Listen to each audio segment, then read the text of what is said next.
अगर यही क्वेश्चन किया जाए कि सिंध में आपकी पार्टी के खिलाफ एक इत्तेहाद बन गया, Noon league, JUI, MQM, GDA, Punjab में इस्तेकाम पाकिस्तान पार्टी बन गई, आपकी अपनी पार्टी के लिए क्या चैलेंज है? आपकी क़यादत आजकल कुछ खामोश सी भी नज़र आ रही है।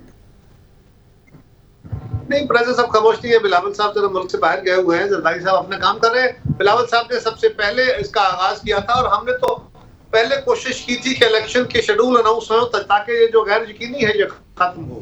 ये सिर्फ पीपल्स पार्टी है जो इन चीजों का ख्याल रख के चलती है। सो हमने तो कोशिश की इसके लिए। अब भी हम अपनी कैंपेन जो है वो शुरू करेंगे। देखे ना, 4, साढ़े 4, 5 महीने की कैंपेन, ये इतनी आजकल महंगी कैंपेन होती है, इतनी तकलीफ, इतनी मुश्किल होती है कि तो इसको तवालत के साथ करना बहुत मुश्किल है। इसको फाइनेंशियली वायबल नहीं होता, एक इंडिविजुअल कैंडिडेट के लिए भी और जमात के लिए भी। फिर आप भी पूछना शुरू हो जाते हैं कितनी कैंपेन, इतने पैसे फलां कहां से आए। सो ये जो इस वक्त सूरत हाल है कि हम अपनी कैंपेन कर रहे हैं, हमारे लिए चैलेंज, हर जमात को अपने इलेक्शन उसके लिए चैलेंज होते हैं, लेकिन हमारे लिए जो रिसेंट लोकल बॉडीज इलेक्शन हुए ना जी प्राचा साहब, जी, वो हमारा एक बैरोमीटर है कि उस लीगल जो लोकल बॉडीज इलेक्शन थे उसके अंदर पीपल्स पार्टी ने बहुत वाज़ेह मेजॉरिटी से तमाम जमातों को नॉकआउट किया। यानी ये आप कराची हैदराबाद की बात कर रहे हैं आप बेसिकली? सर, कराची में, हैदराबाद में, पूरे सिंध के अंदर, आधे से ज्यादा सिंध के अंदर, इंटीरियर सिंध में जो डिस्ट्रिक्ट और तहसीलों के इलेक्शन हुए, दूसरे हुए। जहां तक कराची का ताल्लुक है, कराची में पीपल्स पार्टी ने पहले से इम्प्रूव किया है, हैदराबाद में इम्प्रूव किया है। जी। सो मुझे तो चैलेंजेस अपनी जगह, मैं नहीं कहता किसी की कोई हैसियत नहीं है, लेकिन पीपल्स पार्टी को ऐसा भी सीरियस थ्रेट नहीं है वहाँ। साइफर की अभी हम बात कर रहे थे। साइफर एक जब डॉक्यूमेंट आया और लहराया गया 27 मार्च के इस्लामाबाद के जलसे में, और कहा गया कि मैं सदर प्यूटन से मिला था तो इस वजह से मेरी हुकूमत को हटाया गया है। अब काकड़ साहब, जनाब अनवारुल्लाह काकड़ साहब चीन जा रहे हैं और वहाँ पर इम्कान है कि सदर प्यूटन से उनकी मुलाकात हो जाए, फिर तो कोई गड़बड़ नहीं हो जाएगी?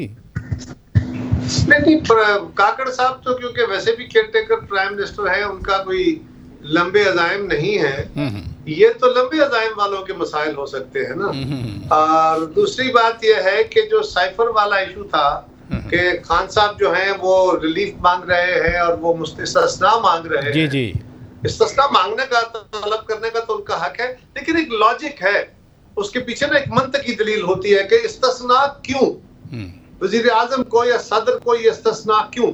एक तो जब तक उनका वो ओहदा होता है उस वक्त तक इस्तिस्ना होता है जो क्रिमिनल नेग्लिजेंस होती है, और कुछ उनको एडमिनिस्ट्रेटिव होती है। यानी अगर कैबिनेट ने, वजीर आजम ने, सदर ने या किसी सरकारी अहदेदार ने अगर कोई काम इन बोनाफाइडी, एक नियति से किया है और उसका नतीजा गलत निकला है, उसके रिजल्ट वो नहीं निकले, तो पहले आपको ये साबित करना होगा कि फैसले बोनाफाइडी नहीं थे।